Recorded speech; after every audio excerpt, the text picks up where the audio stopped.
MKV academy YouTube channel पर आपका हार्दिक स्वागत करता हूँ।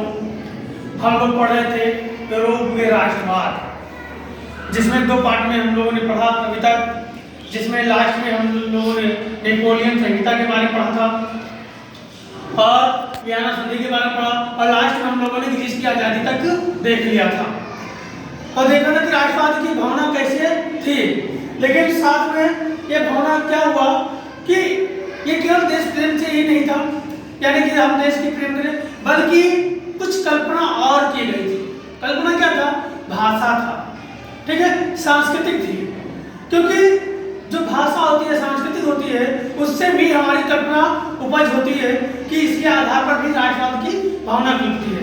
एक उदाहरण देता हूँ, जैसे हम लोग हैं, यानी उत्तर प्रदेश के लोग जब दिल्ली, मुंबई आदि जगहों पे काम करने के लिए जाते हैं या घूमने जाते हैं या कोई भी कार्य करने जाते हो, वहाँ पर हम लोग क्या करते हैं, वहाँ पर कोई जैसे हम वहाँ पर गए घूमने के लिए आगरा, तो आगरा तो उत्तर प्रदेश में, दिल्ली गए और दिल्ली में घूम रहे हैं और दिल्ली में ही पता चला ये भी उत्तर प्रदेश के हैं, यानी जो दूसरा है वो भी उत्तर प्रदेश का है, तो हम क्या करते हैं, हमसे उससे लगाव हो जाता है। यानी क्या कहते हैं, अरे वाह तुम भी तो हमारे घर के हो। क्यों? क्योंकि हमारी उनकी भाषा मैच कर रही है, हमारी उनकी संस्कृति यानी पहनावा, बोलचाल, इत्यादि सब कुछ क्या कर रहा है, मैच कर रहा है। तो ये भी एक कल्पना थी राष्ट्रवाद को जगाने में, भावना को प्रकट करने में, ठीक है। और तो हमारा लगता है क्या होगा, चैप्टर का नाम डाल लीजिएगा यूरोप में राष्ट्रवाद का उदय। ठीक, तो आगे तक क्या होता कि युद्ध के मार्फत से युद्ध से हम लोगों ने क्या देखा कि राष्ट्रवाद का हासिल कर रहे हैं, लेकिन युद्ध से नहीं, यानी युद्ध से तो हो सकता है, लेकिन युद्ध वह विस्तार से नहीं, यानी ये नहीं कि हम विस्तार कर लें या युद्ध कर लें, जो हमारा क्या है, राष्ट्रवाद। राष्ट्रवाद के लिए आपको चाहिए भाषा, क्या चाहिए, भाषा, साथ में चाहिए संस्कृति, सांस्कृतिक, ठीक, और सांस्कृतिक साथ साथ लोक नृत्य, लोक कथाएं, लोक नृत्य, लोक कथाएं, ठीक, तो ये क्या है, और साथ में कविताएं, ये सब क्या है, ये सब महत्वपूर्ण भूमिका निभाती है राष्ट्रवाद बनाने में। राष्ट्रवाद में महत्वपूर्ण भूमिका निभाते हैं। अब जो हमारे कवि हुआ करते थे, जो दार्शनिक थे, वो क्या करते थे कि अपने कविता के माध्यम से बात को उठाते थे। आज जो न्यूज़ पेपर हमारा काम कर रहा है कि न्यूज़ के माध्यम से पूरे जो हमारे यहाँ घटना घटित होती है, जो बात होती है, उसको उठाता है। वैसे जो हमारी कविता, जो दार्शनिक लोग थे या जो कवि थे, वो लोग अपनी कविताओं, दार्शनिक अपने विचारों से क्या करते थे, राष्ट्रवाद को उठाते थे, उसकी भावना को जगाते थे, ठीक है। तो राष्ट्रवाद की तरफ भावना क्या होती थी, जागती थी। तो आप हम लोग देख रहे थे कि राष्ट्रवाद पहले शासकों का एक संयंत्र चल रहा था, उसमें उदारवादियों का आया और उदारवादियों फिर नेपोलियन क्या हुआ, हार गया और हारने के बाद फिर वही राष्ट्र शासन लागू हुआ। तो ये क्रम चलता रहा, यानी शासक वाला राज चलता रहा, एक बार वो आए, एक बार वो आए, फिर वो हारे, वो आए, वो हारे, वो आए, यानी ये क्रम वही तो आपस में चलता रहा। जब चलता रहा तो इसमें क्या हुआ कि युद्ध से लोग भूखमरी की कगार पर पहुंच गए। और हम सभी जानते हैं कि जब लगातार कोई बीमारी आ जाए, कोई युद्ध होने लगे, तो उससे हमारे यहाँ देश में बड़ा आर्थिक संकट हो जाता है। उसी संकट से हमारे भूखमरी, बेरोजगारी, सारी समस्या उत्पन्न हो गई और लोग परेशान होने लगे। और परेशान क्यों हो रहे थे? क्योंकि एक तरफ उदारवादी, और दूसरी तरफ रूढ़वादी, ये दोनों अलग अलग अपनी विचारधारा को लेकर चल रहे थे।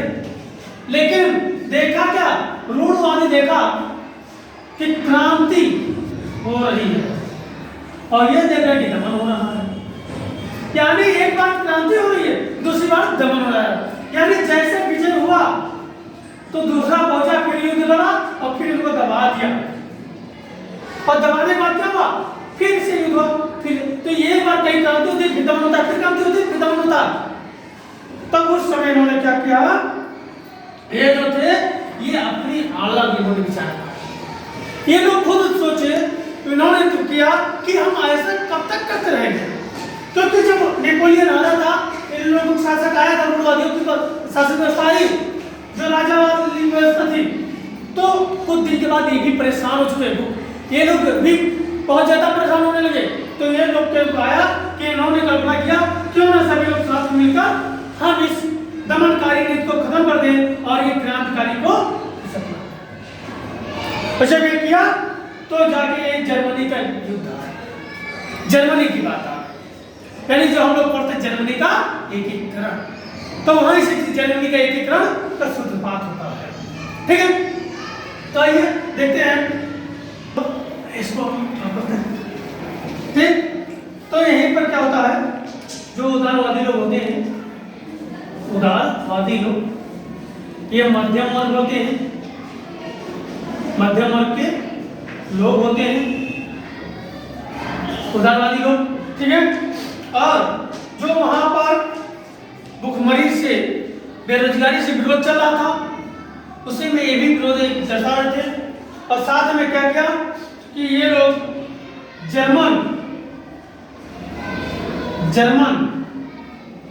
इटली,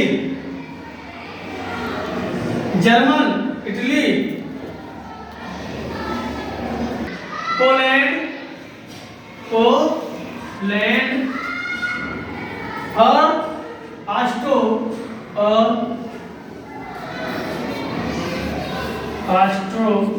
हंगरी,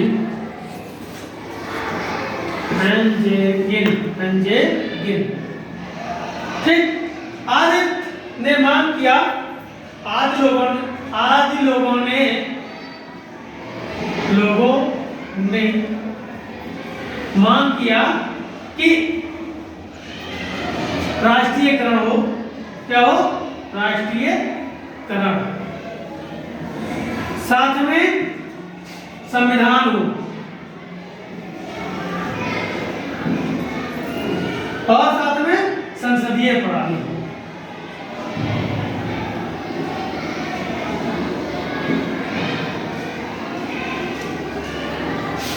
क्या मांग किया कि जो उदारवादी लोग थे, मध्यवर्ती लोग थे, और ये लोगों ने क्या किया, इटली, जर्मन के लोग, इटली के लोग, पोलैंड और ऑस्ट्रो हंगरी आदि लोगों ने क्या मांग किया कि हमारे देश का एकीकरण हो जाए, सारी जो छोटे छोटे भाग में बटे हुए हैं एक हो जाए, हमारे यहाँ का संविधान होना चाहिए और संसदीय प्रणाली होना चाहिए। तो क्या आप लोग जानते हैं कि जब एकीकरण हो जाएगा तो एक कानून हो जाएगा सब जगह, और जब यहाँ जगह कानून हो जाएगा तो उसके लिए हमको एक संविधान की जरूरत पड़ेगी, क्योंकि किसी देश को संचालित करने के लिए, किसी व्यवस्था का संचालन करने के लिए एक नियम कानून की आवश्यकता होती है।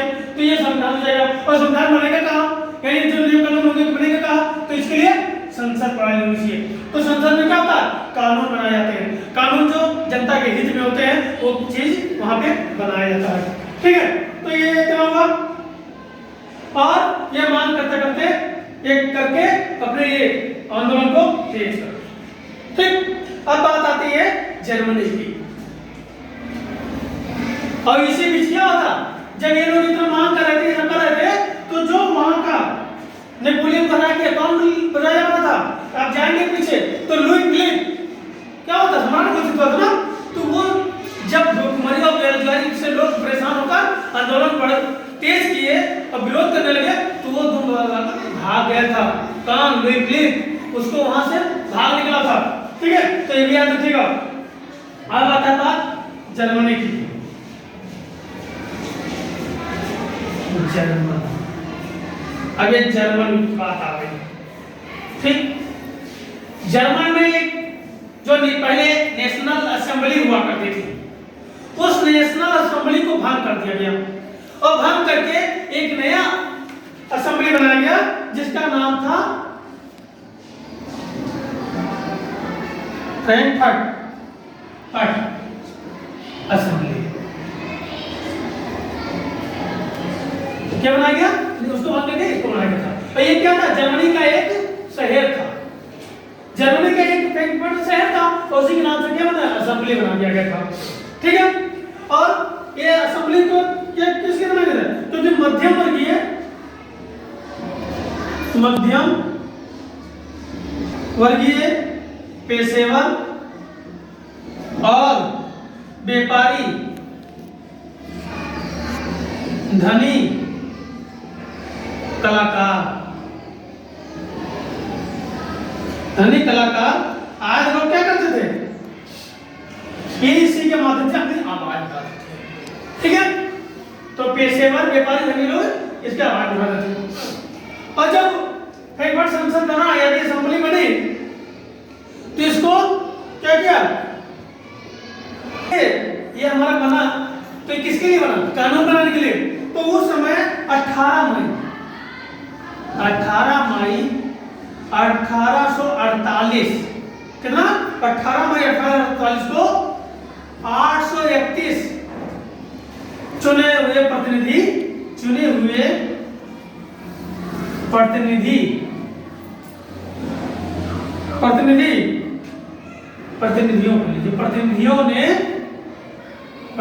ने जर्मन राष्ट्र का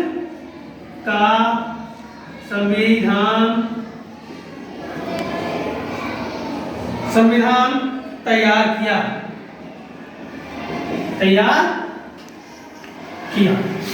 यानी 18 मई 1848 को 831 चुने हुए प्रतिनिधियों ने जर्मन राष्ट्र का संविधान तैयार किया। और कहां तैयार किया था, फ्रैंकफर्ट असेंबली में, यानी फ्रैंकफर्ट संसद में। ठीक है, तो ये तैयार कर लिया, और तैयार करने के बाद क्या हुआ कि जो ये तैयार हो गया, जर्मन आजाद करा लिया। लेकिन जब आजाद हुआ तो उसके लिए क्या जरूरत हुई, उसको चलाने के लिए किसी व्यक्ति की जरूरत हुई। तो कौन सा व्यक्ति था, जो पहले से वहां का राजा था, बेल्जियम। ठीक, तो वो बेल्जियम का नाम था पैट्रिक बेल्जियम। तो उनसे कहा गया कि आप राजा बने रहेंगे, लेकिन क्या करना होगा, जहां लेकिन परंतु शब्द आता है समझ लीजिए खतरा है। लेकिन आप संविधान के तहत काम करेंगे, संविधान के अनुसार काम करेंगे। राजा सोचा मैं बेवकूफ हूं, अभी तक तो मैं स्वतंत्र होकर काम कर रहा था, संविधान के अनुसार काम करूंगा। उसने इस प्रस्ताव को ठुकरा दिया, और जब प्रस्ताव को ठुकरा दिया तब उस समय कि जब ये राजा ने इनकार कर दिया कि हम मतलब राजा नहीं बन पाएंगे, क्योंकि संविधान के अनुसार उसको काम करना था। तो उसमें जो संविधान विरोधी थे वो राजा के पक्ष में चले गए, और जो मध्यम वो कुलीन वर्ग था और जो सेना था वो और उग्र हो गया, और जो इनका आधार था, संसद का आधार था, वो कमजोर पड़ गया। ठीक है, कमजोर पड़ गया। तब आती है बात जर्मनी की एकीकरण की। अब बात आती है जर्मनी के एकीकरण की। यही से जर्मनी का एकीकरण शुरुआत होता है। तो हम हेडिंग डाल ले, जर्मनी का एकीकरण। हेडिंग डाल ले, जर्मनी का एकीकरण। तो हम जानते हैं जर्मनी 39 राज्यों का महासंघ था। ठीक है, जिसमें पर्सा और लिख लीजिए जर्मनी, बड़ा अच्छा लिखिए,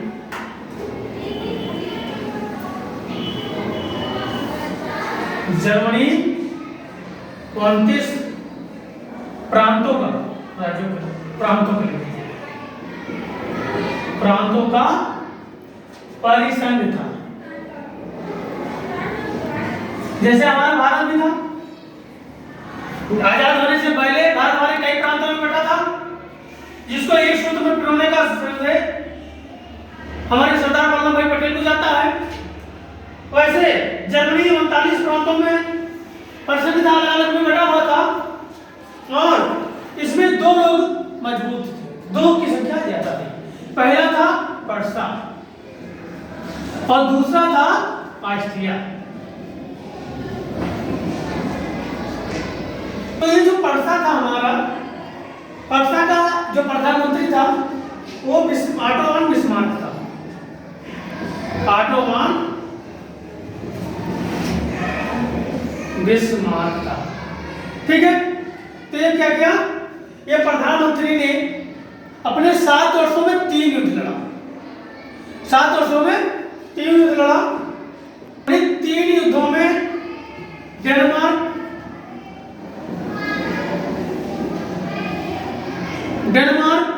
ऑस्ट्रिया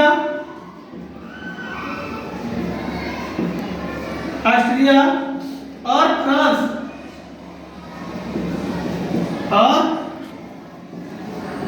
फ्रांस से क्या किया, से जीत लिया, से विजय प्राप्त कर लिया, से विजय प्राप्त किया। ठीक, यानी पर्सा क्या किया, 7 वर्षों में 3 युद्ध लड़ा, 3 युद्ध लड़ा। और क्या हुआ, अब ऑटोमान बिस्मार्क कौन था, पर्सा का प्रधानमंत्री, याद रखिएगा, पर्सा का प्रधानमंत्री ऑटो बिस्मार्क था। तो ये 7 वर्षों में 3 युद्ध लड़ा, डेनमार्क, ऑस्ट्रिया और फ्रांस से क्या किया, लास्ट में विजय प्राप्त कर लिया। ठीक है, अब विजय प्राप्त करने के लिए के बाद, अब विजय प्राप्त करने के लिए प्राप्त किया, अब यहाँ पे जब विजय प्राप्त हो गया तो इनका एक उत्तराधिकारी बन गया, सम्राट का घोषणा करना था। यानी तो क्या हुआ, 18 जनवरी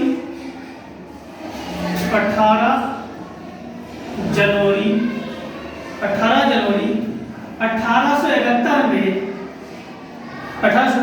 जर्मन के वायसराय, ठीक है, में राजा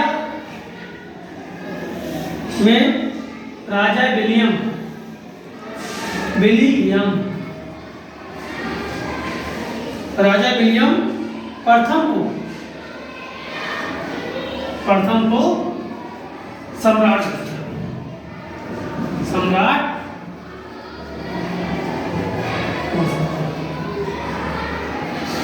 ठीक। क्या हुआ कि एक पर जर्मनी 39 राज्यों का पर्सन था, जिसमें पर्सा शक्तिशाली था, एक ऑस्ट्रिया था। पर्सा के प्रधानमंत्री ऑटो बिस्मार्क जो इन युद्धों का नेतृत्व किया, इनसे लड़ने के लिए, राष्ट्रीयकरण करने के लिए, राष्ट्रीय एकीकरण करने के लिए, राष्ट्रीय एकीकरण करने के लिए युद्ध का नेतृत्व किया। ठीक, और नेतृत्व करके क्या हुआ, डेनमार्क, ऑस्ट्रिया, फ्रांस पर विजय प्राप्त कर लिया। और जब विजय प्राप्त कर लिया तो वहां पर 18 जनवरी 1871 में जर्मन के वायसराय में राजा विलियम प्रथम को सम्राट घोषित कर दिया गया। ठीक है, वही जो ये था हमारा ऑस्ट्रिया, तो ऑस्ट्रिया जर्मनी का एक अधिक भाग ऑस्ट्रिया में ही था, यानी जर्मनी का अधिकतर भाग कहां था, ऑस्ट्रिया में था। ठीक है, लेकिन जब ऑटो बिस्मार्क ने अपनी कूटनीति से अपने इसका नेतृत्व करके पूरी जर्मनी को तुरंत एक कर दिया। ठीक है, फिर से मैं जर्मनी का एकीकरण, जर्मनी 39 राज्यों का प्रांत था, जहां पर पर्सा और ऑस्ट्रिया, जहां ऑस्ट्रिया में जर्मन के लोग अधिकतर लोग रहते थे, वहीं पर्सा के प्रधानमंत्री ऑटो बिस्मार्क ने जर्मन को राष्ट्रीय एकीकरण करने के लिए 7 वर्षों में 3 युद्ध लड़ा, जिसमें डेनमार्क, ऑस्ट्रिया और फ्रांस पर विजय प्राप्त किया। और विजय प्राप्त करने के बाद 18 जनवरी 1871 में जर्मन के वायसराय में क्या हुआ था, राजा विलियम प्रथम को सम्राट घोषित कर दिया था। ठीक है, तो ये पूरी इनकी स्टोरी थी। अब आते हैं इटली पे। अब इटली का एकीकरण, ठीक,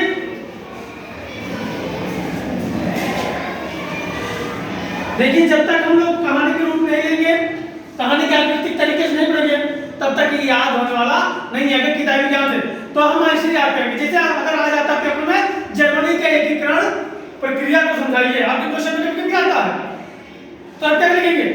जर्मनी के एकीकरण में जर्मन में 39% रूप का 1% था, ठीक है, जो छोटे छोटे भाग में था। वहां पर यानी कहां पर वहां पर दो लोग ज्यादा रहते, एक पर्सा और एक ऑस्ट्रिया। ऑस्ट्रिया में जर्मन के लोग ज्यादा रहते थे। एक पर्सा में प्रधानमंत्री एडोल्फ बिस्मार्क ने जब देखा विद्रोह की स्थिति ज्यादा बनी हुई है तो उन्होंने लड़ाई के नेतृत्व का जिम्मा ले लिया और उन्होंने प्रण लिया, कल्पना किया कि राष्ट्रीय एकीकरण का हम नेतृत्व करेंगे और इसको विजय प्राप्त करेंगे। उन्होंने 7 वर्षों में, कितने वर्षों में? 7 वर्षों में 3 युद्ध लड़ा और तीनों युद्ध में क्या हुआ? विजय प्राप्त कर लिया। और जब विजय प्राप्त कर लिया तो वहां का राजा 18 जनवरी 1871 में जर्मन के वायसराय में सम्राट राजा विलियम को घोषित कर दिया। जब हम कहानी के तौर पर इसे लेंगे तो अच्छे से हमको याद हो जाएगा, ठीक है। अब आते हैं इटली के एकीकरण।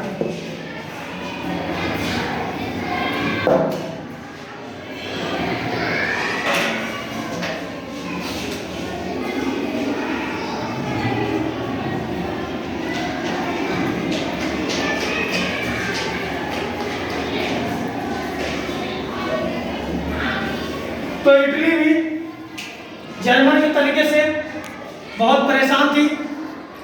यहाँ भी वही अत्याचार जुल्म हो रहे थे और जब ये लोग परेशान, इन लोगों में भी वही फ्रांस से भावना जगी थी अपनी आज़ादी की। और आज़ादी के लिए इनका भी एक मांग हो गया था कि हमारा भी जो ये इटली है ये स्वतंत्र हो, यहाँ हमारा एक अलग शासक हो और यहाँ एक संविधान हो, तो हमारा एक राष्ट्रध्वज हो। ये सब की कल्पना इन्होंने भी किया क्योंकि जर्मनी हाल में देख रखा था। तो ये लोगों ने भी जर्मन की बात ही ये भी विखंडन था और इसमें भी एक राष्ट्रवाद की भावना जागृत हुई और ये 19वीं सदी में 7 प्रांतों में व्यक्त था। 19वीं सदी में 7 प्रांतों में बटा था, ठीक। क्या था? इटली क्या था? 7 प्रांतों में बटा था। कौन कौन से प्रांत थे? लिख लेते हैं, जिसमें सार्डिनिया क्या था? सार्डिनिया,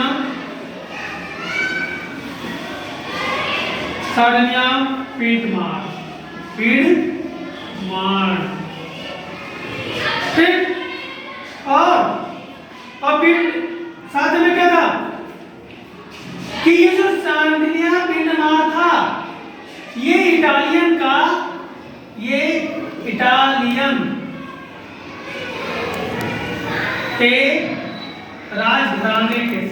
राजघराने ठीक है। तो ये क्या था? राजघराने का शासन था,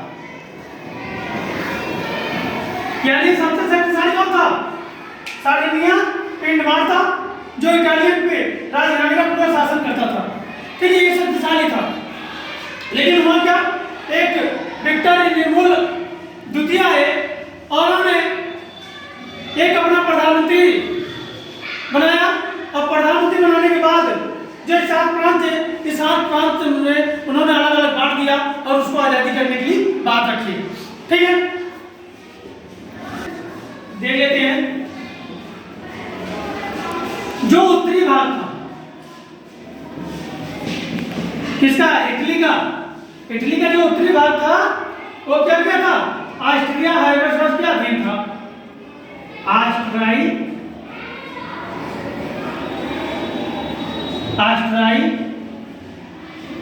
हाइबर्स वर्ग के अधीन था, यानी जो उत्तरी भाग था इटली का ये किसके अधीन था? हाइबर्स के बाद। और वहीं पर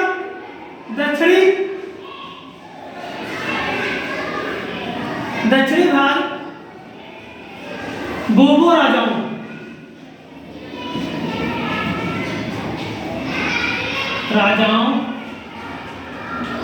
का अधिकार था और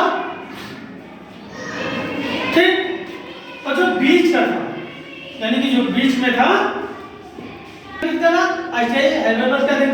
दक्षिणी भाग में बोबो राजा बता क्या था, वो बोबो नहीं था, फ्रांस वाला बोबो नहीं था, ये दूसरा बोबो था, याद रखिएगा। और मध्य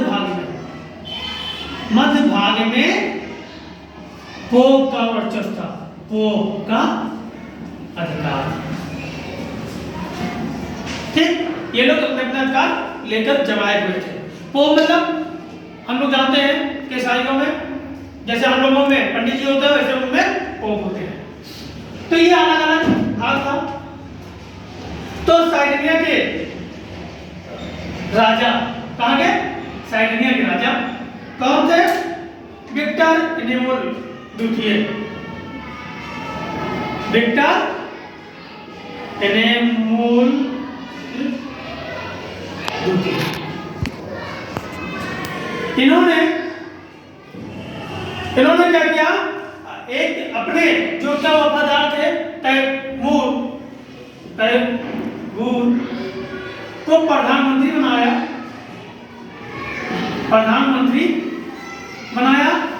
और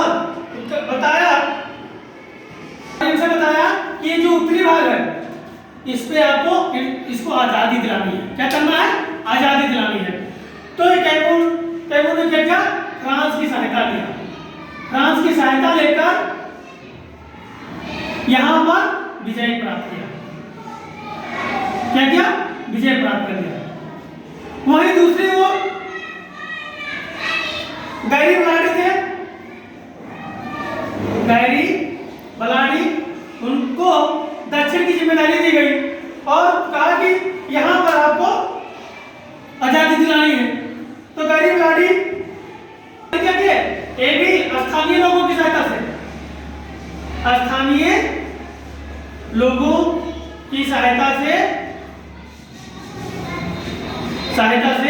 क्या किया? आजादी दिलाते हैं। ठीक है, ये इधर आजादी दिलाते हैं और ये आजादी दिलाते हैं 1854 में। कब दिलाते हैं? 1854 में। ये इधर दिला देते हैं और बीच में जो मध्य भाग बचा, अब ये सोचा कि उत्तर में तो आजादी मिल गई उनको, उत्तर में जाके ये इटली में मिल गया, जाके दक्षिण वाला भी इटली में जाके मिल गया, तो मैं बीच में बचा हूं। अगर मैं अपने आप को सरेंडर कर देता हूं, आत्मसमर्पण कर देता हूं, तो मैं बचा रह सकता हूं। तो इसीलिए ये क्या किया? जो ये पोप वाला मध्य भाग था, ये जाके स्वयं आत्मसमर्पण कर दिया था, वो जाके मिल गया था। तो इससे ये क्या हुआ? इससे ये इटली का एकीकरण पूरा हो गया। इससे क्या हुआ? इटली का एकीकरण पूरा हो गया। और जब ये पूरा हुआ तो 1861 को विक्टर एनेमोल को क्या किया था? सम्राट घोषित किया। द्वितीय को पूरी इटली का क्या किया? सम्राट घोषित कर दिया।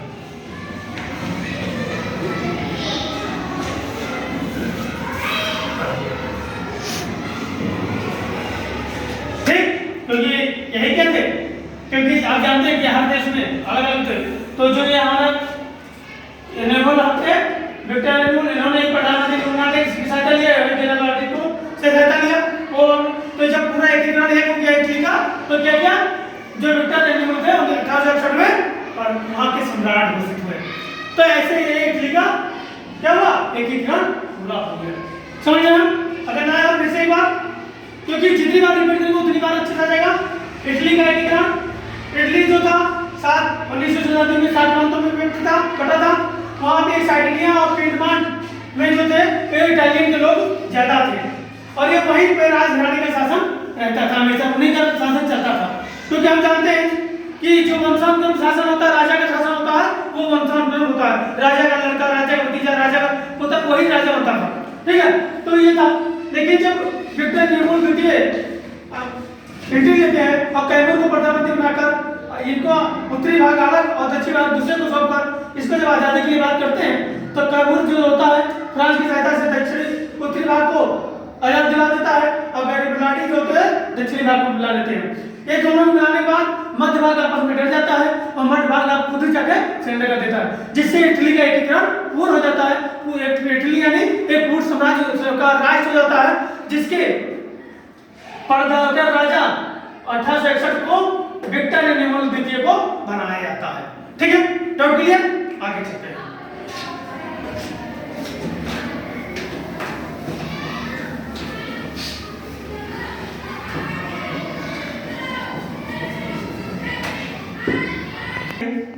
जब ये इतना सब कुछ हो गया, इटली एकीकरण हो गया, जर्मनी का एकीकरण हो गया, तब अब आती है ब्रिटेन की अजीब दास्तान। ब्रिटेन की अजीब दास्तान यानी कहानी। ठीक, तो इसकी दास्तान क्या है, कहानी क्या है कि जो ब्रिटेन था वो जातीय समूह में विभक्त था, जातीय समूह में बांटा हुआ था, जिसमें कौन कौन से थे? इंग्लिश थे, ठीक है, इंग्लिश के बाद वेल्स थे और वेल्स थे, साथ में स्कॉट थे और आयरिश थे।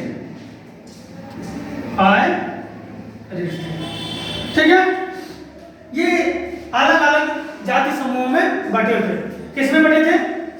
जाति समूह में, जातीय समूह बटे थे। ठीक है, तो ये जब अलग अलग बटे थे तो इसमें जो इंग्लैंड था यानी इंग्लिश यानी इंग्लैंड जो था, इंग्लैंड एक थोड़ा शक्तिशाली पड़ता था। इंग्लैंड पहुंचा स्कॉटलैंड के पास। स्कॉटलैंड के पास पहुंचने के बाद एक समझौता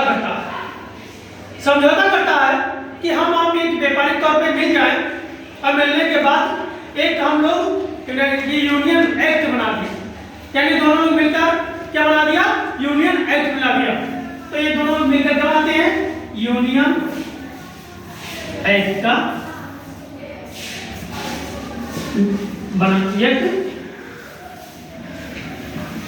बना देते हैं। अब किसको उस पे स्कॉटलैंड दोनों मिलकर क्या किया कि एक व्यापारिक समझौता किया, दोनों मिलकर और यूनियन एक्ट बना दिया। और उसको बनाने के बाद क्या हुआ? यहीं से यूनियन किंगडम ग्रेट ब्रिटेन की स्थापना हुई। क्या हुआ? यूनियन किंगडम ग्रेट ब्रिटेन की स्थापना हुई। कैसे हुई?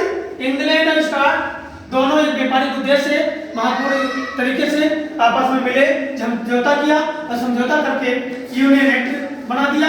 यूनियन एक्ट के तहत यूनियन किंगडम ग्रेट ब्रिटेन की स्थापना हो गई। और यूनियन एक्ट 1707 ईस्वी ठीक के तहत ये यूनियन किंगडम का गठन होता। अब बात आती है आयरिश की। आयरिश मतलब आयरलैंड का आयरलैंड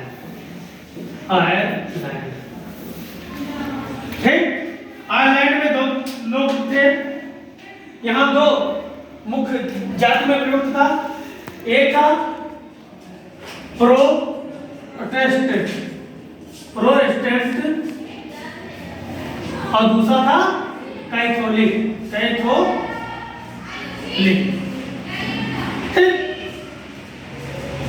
तो ये जो प्रोटेस्टेंट था ये इनके समर्थक था, इंग्लैंड का। ये किसके समर्थक था? इंग्लैंड वालों का समर्थक था। प्रोटेस्टेंट के जो जाति समूह था ये चर्च वाले तो क्या कहते हैं? ईसाई लोग थे। तो जैसे हम लोग में अलग अलग जाते हैं, इसमें दो लोग बटे थे। तो ये लोग जो थे ये कम लोग थे और ये लोग इंग्लैंड को क्या करते थे? सपोर्ट करते थे। लेकिन कैथोलिक लोग थे जो इंग्लैंड के विरोध थे। और जब इंग्लैंड के विरुद्ध थे तो इन्होंने एक लड़ाई लड़ा और वो लड़ाई वोल्फस्टोन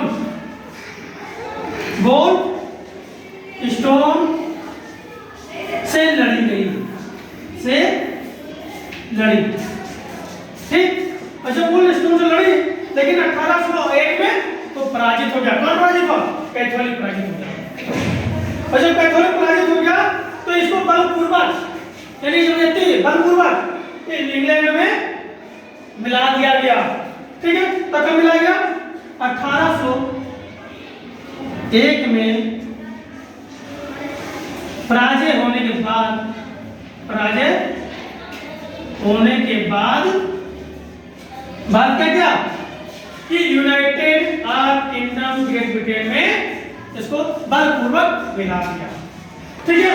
तो ये था ब्रिटेन की अजीब दास्तान यानी कहानी, ठीक। कि इंग्लैंड का एक शक्तिशाली होता है, वो स्कॉटलैंड से मिलता है और मिलकर एक व्यापारिक उद्देश्य से, व्यापारिक महत्व को रखते हुए एक यूनियन एक्ट बना देते हैं। और वही यूनियन एक्ट के 1760 के तहत ये यूनियन किंगडम ग्रेट ब्रिटेन की स्थापना करते हैं। वहीं जो आयरलैंड होते हैं, आयरिश होते हैं, तो वहाँ दो प्रकार के लोग होते हैं, एक प्रोटेस्टेंट होते हैं और एक कैथोलिक होते हैं। जो प्रोटेस्टेंट जो इटली के समर्थक होते हैं वो इटली को मिल जाते हैं, लेकिन कैथोलिक इंग्लैंड के विरोधी होता है। लेकिन क्या करता है, बहुत लड़ाई होती है और लड़ाई में 1801 में पराजय हो जाता है और पराजय होने के बाद उसको बलपूर्वक इंग्लैंड में मिला दिया जाता है, ठीक है। तो इतना समझ में आ गया। अब बात आती है इसकी कल्पना, राष्ट्रवाद की कल्पना, ठीक है। तो ये आज ये चैप्टर खत्म हो जाएगा हम लोगों का, लेकिन आप लोग शेयर नहीं करते हैं और साथ में ना लाइक करते हैं ना सब्सक्राइब करते हैं। अब लाइक करें क्योंकि मैं आपके लिए मेहनत करता हूं, तो आपका भी दायित्व है कि हमारे लिए एक लाइक करें, चैनल को सब्सक्राइब करें, जिससे क्या होता है कि सभी लोगों को इसका लाभ मिल सके। आपको अकेले लाभ मिल गया तो क्या हुआ, हम लोगों को भी लाभ दिलाओ ना, क्योंकि हम अकेले अपने लिए लाभ तो नहीं कर रहे, हम आप लोगों के लिए कर रहे हैं। और जिनको नोटिफिकेशन नहीं मिल पाया, जिनको वीडियो नहीं मिल पाया किसी कारणवश, आप अगर शेयर करते हो तो उनके पास भी पहुंच जाएगा। हो सकता है आपकी वजह से उनको भी लाभ थोड़ा मिल जाए, क्योंकि परीक्षा में समय कम है और परीक्षा में समय को ध्यान में रखते हुए मेन चीज, अब हम जो चीज मेन होता है वही सब उठा के मैं आपको सामने कर देता हूँ, ठीक है। तो आइए आप क्या करते हैं, राष्ट्रवाद की कल्पना।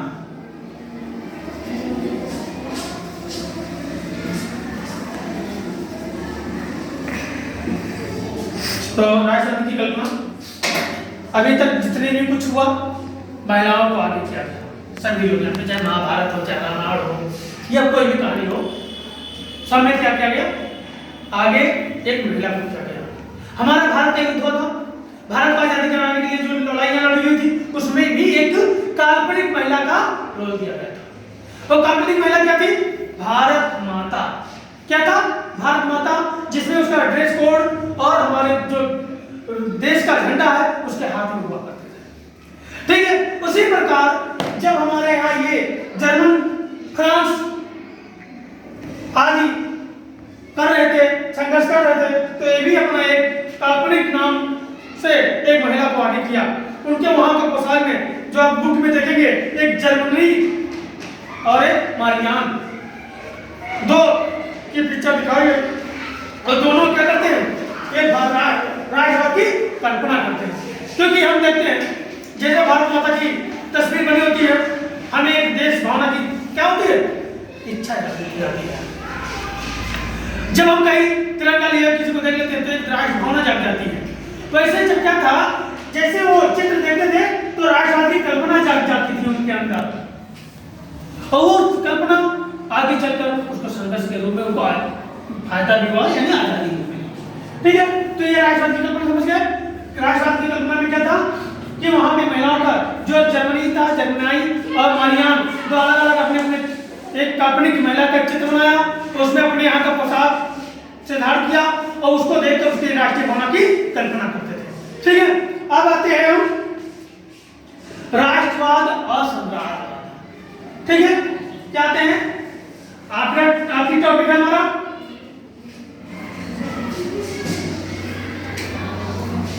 राष्ट्रवाद और साम्राज्यवाद।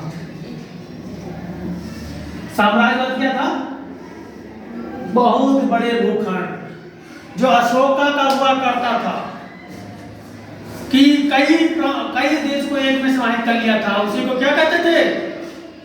समाजवाद, साम्राज्यवाद। यानी कि जब कई देशों को एक में, इतने छोटे से बड़े सभी को मिला लिया जाए तो एक बड़ा सा साम्राज्य बन जाता है, वही हमारा साम्राज्यवाद है। तो साम्राज्यवाद में हम पढ़ेंगे कि बाल्कन का संकट, क्या पढ़ेंगे? बाल्कन का संकट।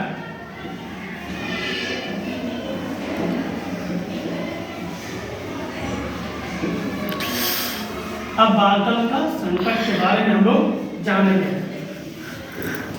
राष्ट्रवाद और साम्राज्यवाद में कि हर देश अपना विस्तार चाहता है। राष्ट्रवाद के साथ हर देश अपना विस्तार चाहता था, और विस्तार की वजह से यहाँ पर विघटन की एक स्थिति भी बनी। और विघटन की स्थिति में एक बाल्कन का संकट था। बाल्कन के संकट में ये दक्षिणी भाग में इसके कुछ क्या थे?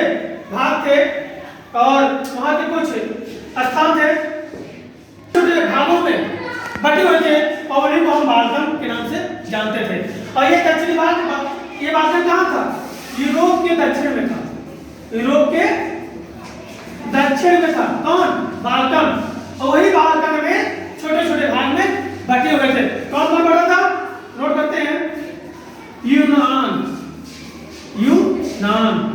पहला था। रोमानिया के बाद बुल्गारिया बुल्गारिया,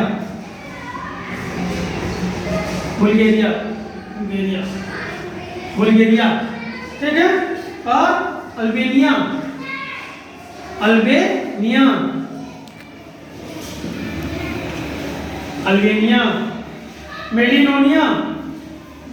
मेसिडोनिया,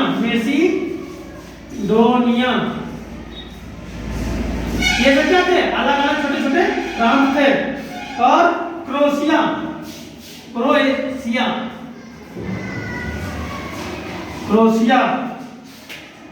साथ में बोस्निया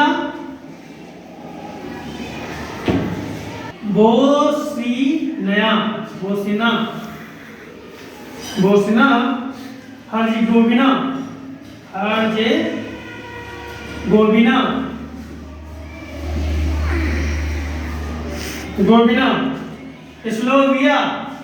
स्लोविया, ठीक है। स्लोवेनिया है, गलत हो रहा है जगह थोड़ा सा। स्लोवेनी, यहां से स्लोवेनिया, ठीक। और साइबेरिया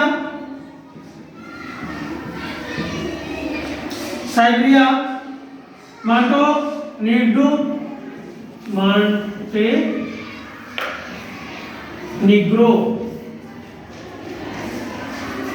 साथ आद लोगों ने आदि लोगों से मिलकर बाल्कन बना, ठीक। क्या था बाल्कन? यूनान, रोमानिया, बुल्गारिया, अल्बेनिया सबसे मिलकर क्या बना था? बाल्कन बना था। लेकिन जब उधर जर्मनी, फ्रांस और इटली स्वतंत्र हो गए तो ये लोगों को, और उधर वो स्वतंत्र हुए और इधर ये कमजोर पड़ने लगे। कौन? बाल्कन। ये जब ये कमजोर पड़ने लगे तो इन पे संकट छा गया। और संकट क्यों छा गया? क्योंकि ये जो लोग थे, ये लोग अपने आप को आजादी दे दिया, अपने आप को ही आजाद घोषित कर लिया। और जब आजाद घोषित कर लिया तो उसकी वजह से इनके संकट आ गए। तो ये लोग क्या थे? ये लोग अपने आप को आजादी घोषित कर लिया। और आजादी घोषित क्यों किया? बाल्कन में संकट क्यों आया? क्योंकि जो वहां का सम्राट था, यानी सम्राट कौन था? किसका सम्राट था वहां पर? ऑटोमान का सम्राट था वहां पर। और ये धीरे धीरे कमजोर पड़ गया था। और ये कमजोर पड़ा जैसे, भाई जाहिर सी बात है, आपके घर में अगर संयुक्त परिवार है तो संयुक्त परिवार में अगर जैसे जो परिवार का संचालन कर रहा है जैसे वो थोड़ा कमजोर पड़ता है, जैसे अपने विचारधारा कम रखता है, वैसे क्या होता है सभी लोग अपनी अपनी मर्जी करने लगते हैं। वैसे जैसे ये कमजोर पड़ा वैसे ये लोग अपने अपने आप से काम करने लगे और अपने आप को आजादी घोषित कर लिया। आजादी घोषित करने के बाद ये लोग अपने को स्वतंत्र मानने लगे। वही जर्मन, फ्रांस और इटली, इन लोगों की निगाह बाल्कन पर थी। इन लोगों की निगाह बाल्कन पर थी क्योंकि बाल्कन तो इसमें क्यों थी क्योंकि यहाँ पर ये समृद्ध देश था, समृद्ध था, यानी यहाँ पर जो हमारे आर्थिक विकास के लिए चीजें चाहिए था ये यहाँ पर ज्यादा थी। तो सभी लोग अपने विकास के लिए क्या कर रहे थे, सभी लोग चाहते हैं कि वो क्षेत्र हमारे कब्जे में आ जाए जहां से हमको वो लाभ मिल पाए। तो ये चाहते थे कि हमको मिल जाए, ये चाहते थे हमको मिल जाए, ये चाहते थे हमको मिल जाए, और ये करने में ये आपस में क्या क्या लड़ गए, ये आपस में लड़ गए और यही सब कारण हुआ था जो प्रथम विश्व युद्ध का कारण बन गया था। ठीक है, तो ये था बाल्कन का संकट। क्या था बाल्कन का संकट, और ये चैप्टर आज हमारा समाप्त होता है। हमें उम्मीद है कि आपको ये चैप्टर समझ में आ गया होगा। अगर कुछ समझ में नहीं आया, किसी का कोई क्वेश्चन है, कोई डाउट है, कमेंट बॉक्स के माध्यम से हो सकता है। और जिन्होंने चैनल को सब्सक्राइब नहीं किया है चैनल को सब्सक्राइब कर लें, बेल आइकन को दबा लें और लाइक कमेंट करना ना भूलें, जिससे हम लोगों का मनोबल बढ़ता रहे और आपके लिए नए नए वीडियो में प्रतिदिन परीक्षा के हिसाब से लेकर आता रहूं। जय हिंद।